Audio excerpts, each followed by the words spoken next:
Ever wonder why people in the Middle Ages rarely left their villages? Could you survive a journey in medieval times?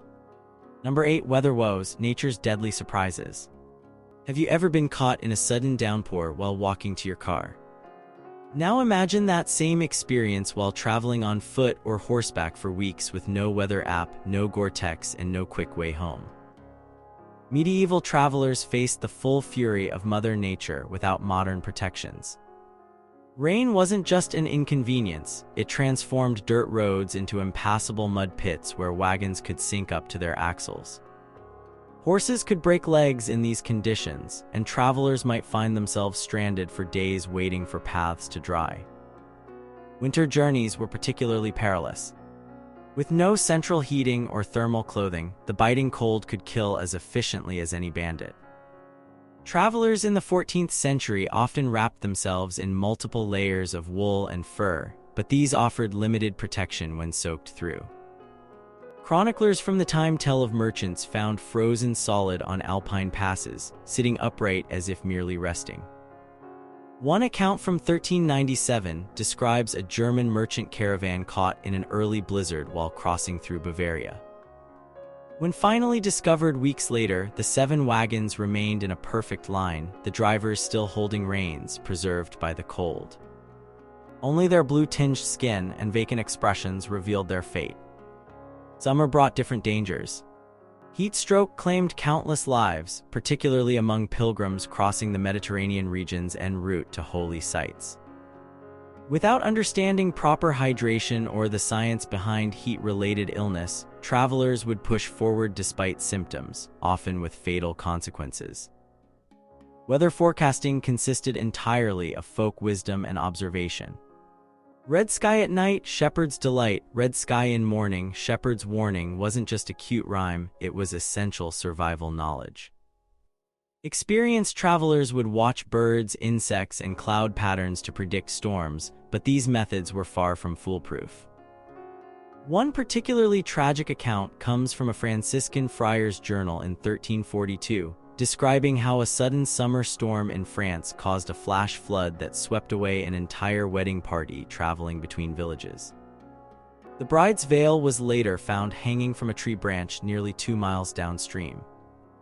Number 7. Bandits and outlaws. Highway robbery was just the beginning. Think modern muggers are scary. Medieval highways were hunting grounds for ruthless predators who saw travelers as walking treasure chests. Road bandits weren't just occasional threats, they were an expected hazard of travel. Certain forests and mountain passes became so notorious that they earned nicknames like Cutthroat Pass or Widow's Woods. These weren't colorful exaggerations, they were warnings written in blood. Unlike modern criminals who might be satisfied with your wallet, medieval bandits typically took everything: clothes, horses, food, and often lives. Many were former soldiers skilled in violence, left unemployed between wars with few options besides crime. The Black Death inadvertently made banditry worse.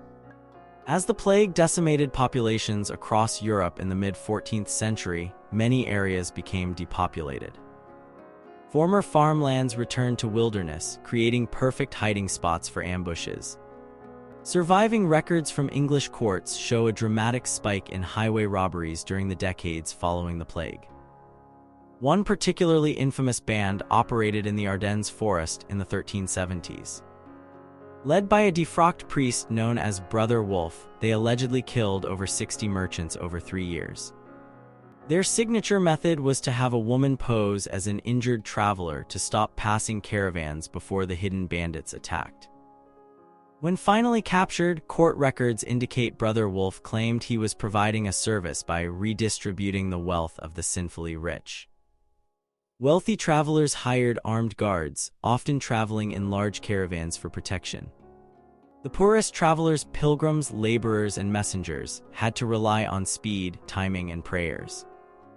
Many would travel only by daylight, singing loudly to warn off predators, both animal and human, and sticking to well-traveled routes despite the longer distances. Some clever merchants began carrying thief purses, small pouches with a few low-value coins to surrender during robberies, while keeping their actual wealth sewn into clothing linings or hidden in fake compartments in wagons. These early decoys sometimes worked, though experienced bandits knew all the common hiding spots. Perhaps most disturbing were reports of bandits who posed as innkeepers, offering shelter to weary travelers before robbing and murdering them in their sleep. Several medieval chronicles mention an innkeeper near Orleans who allegedly killed over 50 guests before a survivor exposed his crimes in 1411. Number 6. Dangerous roads, when road meant slightly less terrible path. Have you ever complained about potholes? Medieval travelers would laugh at what we call road problems today. What passed for roads in medieval Europe would barely qualify as hiking trails by modern standards. Many were simply the packed earth remains of ancient Roman engineering, deteriorating for centuries without maintenance. Others were little more than game trails widened by repeated use. Rain transformed these dirt paths into mud bogs. In heavily forested areas, tree roots created constant tripping hazards. Mountain paths often hugged treacherous cliffs with no guardrails. River crossings presented their own special brand of terror, with bridges being rare luxuries typically found only near towns. The concept of road maintenance barely existed. While some lords and monasteries occasionally ordered repairs to roads passing through their territories, these efforts were sporadic and limited. Most repairs involved local peasants filling the worst holes with whatever materials were available, usually rocks and branches, creating surfaces nearly as dangerous as the original problems. Accidents were incredibly common. Wagon wheels snapped on hidden rocks. Horses broke legs in unexpected holes, axles cracked. Carts overturned on steep grades. A typical journey of just 20 miles might require multiple repairs along the way. One English chronicle from 1387 describes a noble lady's pilgrimage to Canterbury where her carriage broke 3 axles in a single day of travel, and this was considered merely an inconvenience rather than an extraordinary stroke of bad luck. Bridges presented particular challenges. Many were poorly maintained wooden structures that could collapse without warning. Stone bridges were safer but rare. Most river crossings relied on fords' shallow crossing points that became impassable during high water. Travelers could find themselves stranded for days waiting for floodwaters to recede. A German merchant's account from 1402 describes waiting 11 days to cross a swollen river in northern Italy, watching as impatient travelers attempted crossings despite the danger. 4 men and 6 horses were taken by the current before my eyes, he wrote, their screams fading as the river claimed them. Navigation presented another challenge entirely. Without detailed maps or signposts, travelers relied on local guides, landmarks, and oral directions.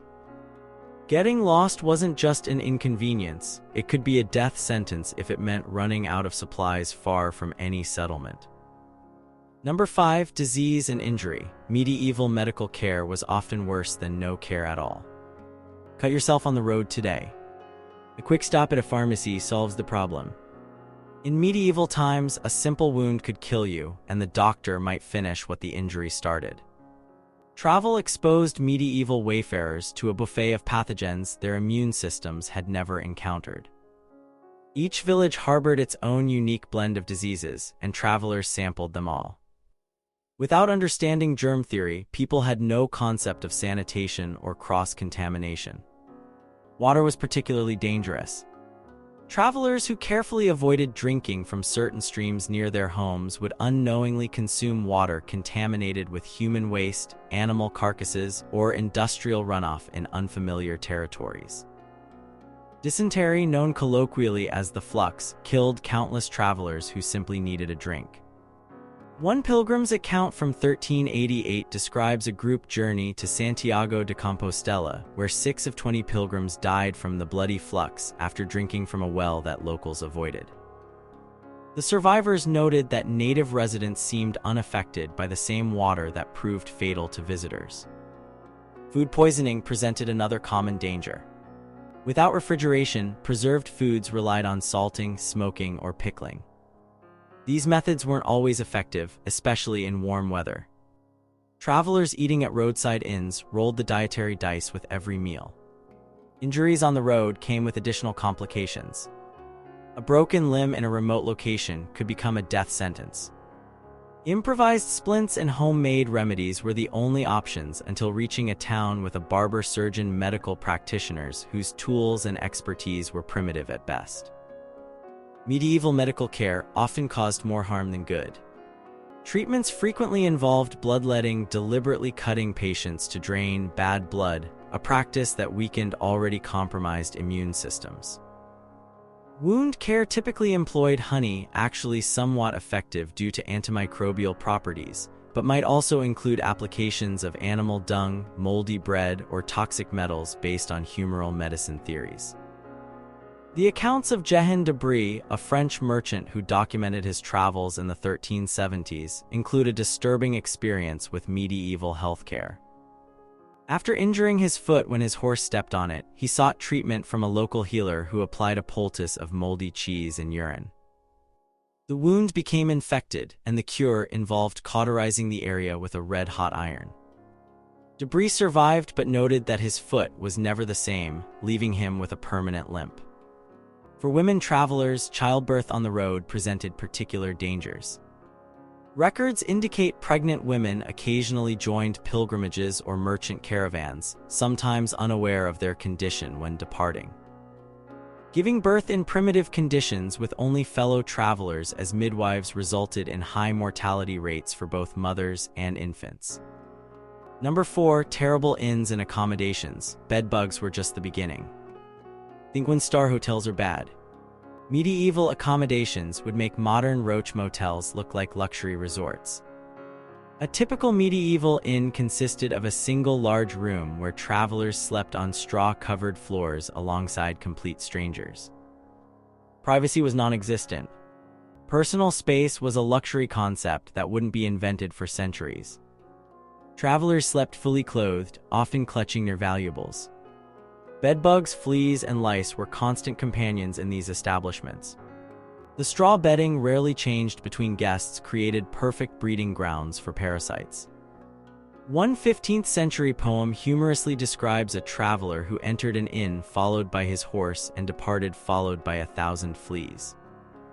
The German traveler Heinrich von Soest wrote in 1399 that during one night at an English inn, "The creatures crawling through my beard and hair gave me no moment's peace, and by morning my skin was a battlefield of red bites."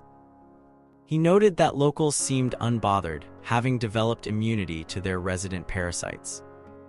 Sanitation was virtually non-existent.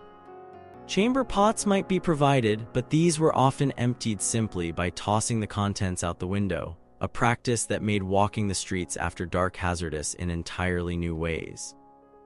In many smaller inns, guests simply relieved themselves in the stable area alongside the animals. Food served at roadside establishments was notoriously awful. One French bishop traveling through rural Germany in 1377 described a meal as bread hard enough to break teeth, meat of questionable origin floating in greasy water, and ale so sour it could curdle milk by proximity alone. Yet travelers had little choice but to eat what was available or go hungry. Innkeepers had notorious reputations for cheating travelers. Foreign merchants were particularly vulnerable to inflated prices, watered-down ale, and outright theft.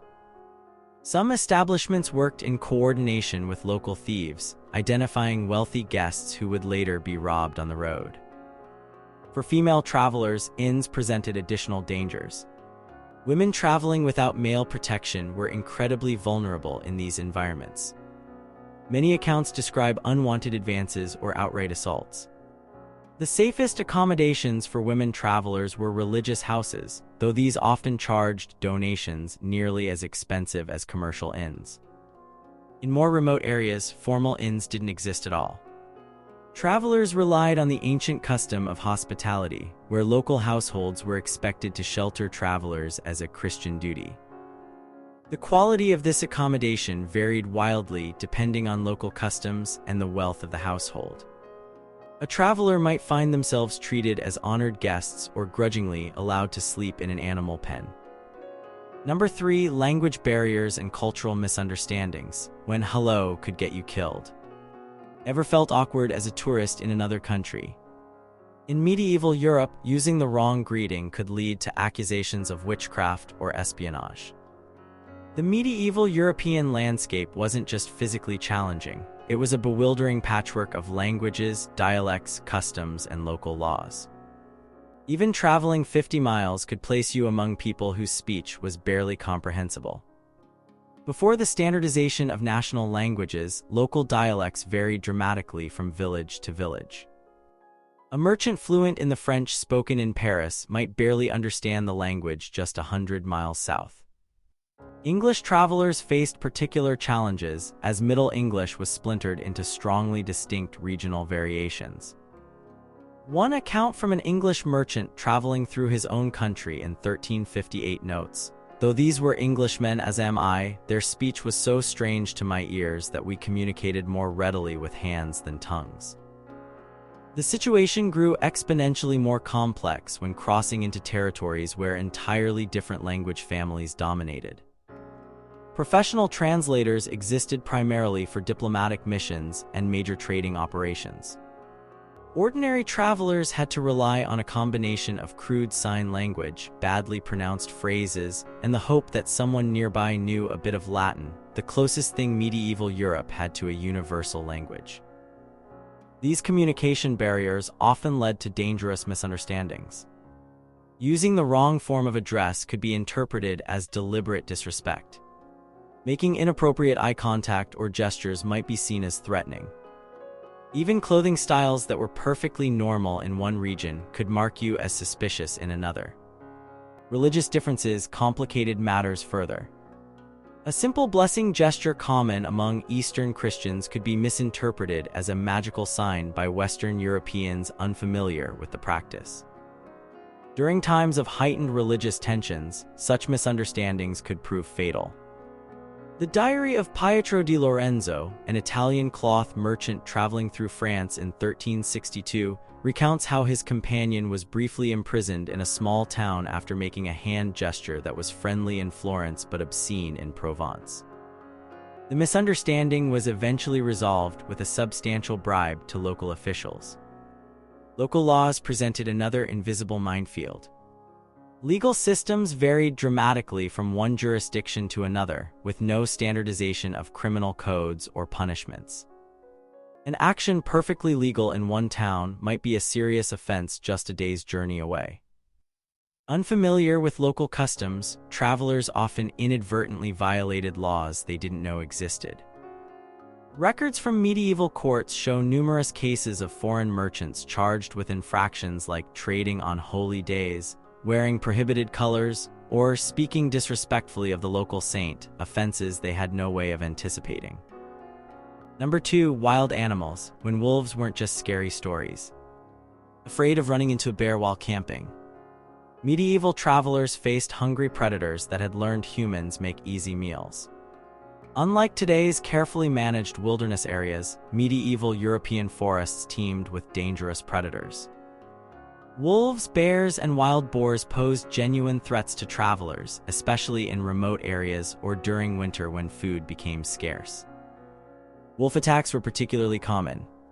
These intelligent predators learned that travelers, especially those on foot, were vulnerable targets worth pursuing. During harsh winters, wolf packs grew bold enough to attack in broad daylight, even when travelers were in groups. Records from the Abbey of Cluny describe a particularly harsh winter in 1331, when wolves became so aggressive that armed guards had to escort funeral processions between nearby villages. One account states the beasts showed no fear of men or torches and would follow behind at a distance, waiting for any to fall behind. Bears, though less common than wolves, posed an even deadlier threat when encountered. Medieval bears were significantly larger than most modern European bears due to the abundance of old-growth forests.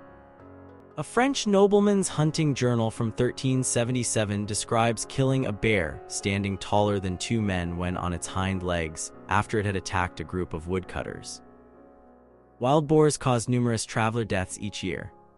These aggressive animals, equipped with razor-sharp tusks and bad temperaments, would charge without provocation. Unlike predators that might be scared off by fire or noise, an angered boar would often continue its attack regardless of defensive measures. A Pilgrim account from 1391 describes a terrifying encounter. The beast erupted from the brush beside the path, striking poor Thomas in the thigh with its tusks before any could react. Though 5 of us beat it with staves, it would not relent until Gilbert pierced it through the throat with his hunting knife. Thomas died of his wounds before nightfall. Venomous snakes and spiders added another layer of danger, particularly in southern European regions. Without antivenom treatments, bites often proved fatal. Travelers learned to bang sticks on the ground while walking to warn snakes of their approach and to shake out boots and clothing before dressing. Even seemingly harmless animals posed indirect threats. Rats carried fleas infected with bubonic plague.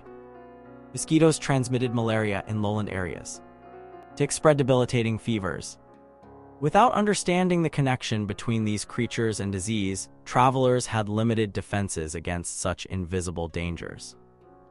Domesticated animals sometimes presented equal danger. Encountering an unfamiliar dog in a village could result in serious attacks, as medieval dogs weren't pets but working animals often trained to be aggressive toward strangers. Bull and cattle attacks occurred frequently on rural roads where travelers had to cross pasture lands. Number 1. War, politics, and borders, when being from the wrong place meant immediate death. Think airport security is tough. Medieval borders could mean interrogation, confiscation, imprisonment, or execution depending on who your lord was fighting that week.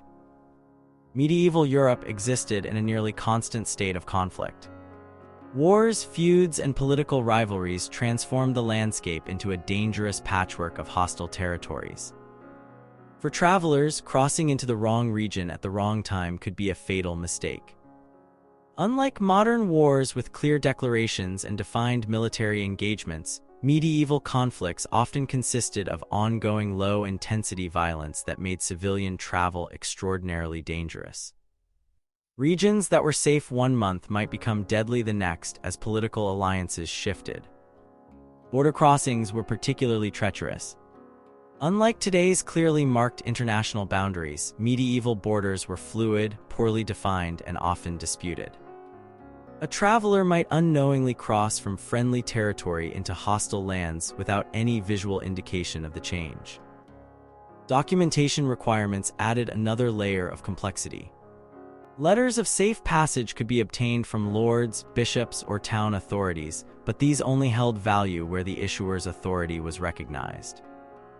A letter from one noble might actually worsen your reception in territories controlled by his rivals.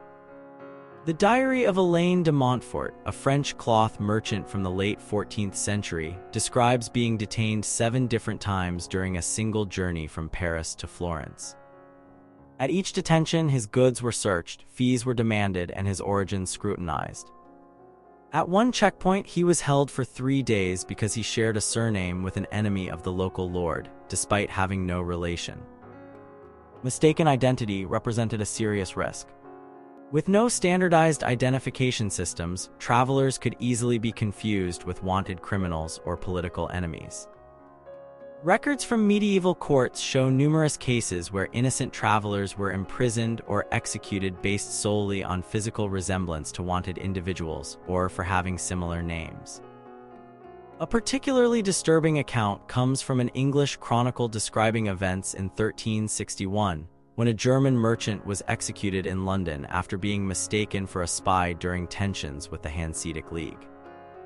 His protests of innocence and documentation proving his identity were ignored in the xenophobic atmosphere. 3 weeks after his death, authorities acknowledged their error. Military recruitment presented another danger.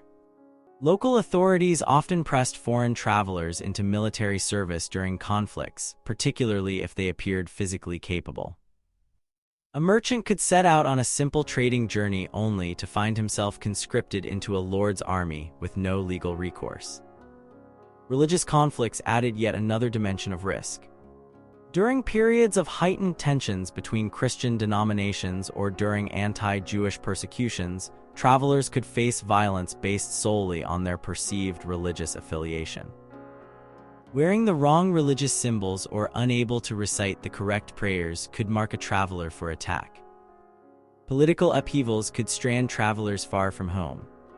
When rulers died, succession disputes frequently led to closed borders and suspicion of foreigners. Merchants sometimes found themselves unable to return home for months or even years when conflicts erupted, their goods confiscated and movements restricted. Could you survive a medieval journey with all these threats? Would you even make it to your destination? What dangers would you fear the most on your medieval road trip?